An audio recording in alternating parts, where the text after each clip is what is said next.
మరి హైదరాబాద్లోని జరిగినటువంటి ఒక ఇన్సిడెంట్ను మరి స్థానిక ఎమ్మెల్యే పాడి కౌశిక్ రెడ్డి గారి ఇంటిపై మరి గాంధీ గారి అనుచరులు మరి అతని కుమారులందరూ కలిసి కూడా చేసిన దాడిని మేము తీవ్రంగా ఖండిస్తూ ఉన్నాం. అలాగే ఇలాంటి ముందస్తు అరెస్టులను కూడా మేము తీవ్రంగా ఖండిస్తూ ఉన్నాం.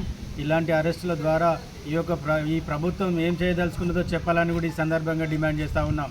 ఒక పక్క సాక్షాత్ ఒక ఎమ్మెల్యేను ఇంటిపైనే ఇంతటి దాడి జరిగితే ఆ ఎమ్మెల్యేను హౌస్ అరెస్ట్ చేయడం జరిగింది. ఇంకో ఎమ్మెల్యేను ఎస్కాట్ వాహనాల ద్వారా ఆ ఎమ్మెల్యే ఇంటి వరకు కూడా తన అనుచరులను తన వెంట సామాగ్రిని తీసుకెళ్లి మరి భౌతికంగా దాడి చేయడం అనేది చాలా దురదృష్టకరం. ఇది ఈ తెలంగాణ రాష్ట్రానికి బ్లాక్ డేగా కూడా దీన్ని గుర్తుంచుకోవాల్సిన అవసరం ఉంది.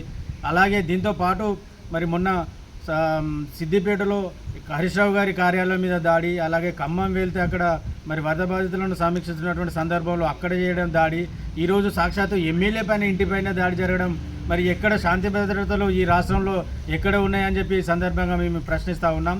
సీఎంఓ అలాగే సీఎం డైరెక్షన్లో మాత్రమే మరి బీఆర్ఎస్ నాయకులను ప్రలోభపెట్టి వాళ్ళను బెదిరించి తమ పార్టీలోకి చేర్చుకోవాలన్నటువంటి ఒక కుట్రలో భాగంగానే ఇలాంటి దాడులు జరుగుతూ ఉన్నాయి. తక్షణమే ఇలాంటి దాడులను కనుక ఆపకపోతే రానున్న రోజుల్లో బీఆర్ఎస్ పార్టీ కార్యకర్తలందరూ కూడా ఎక్కడికక్కడ మంత్రులను కానీ ఎమ్మెల్యేలను కానీ తిరిగినిచ్చేటువంటి పరిస్థితి రాదు.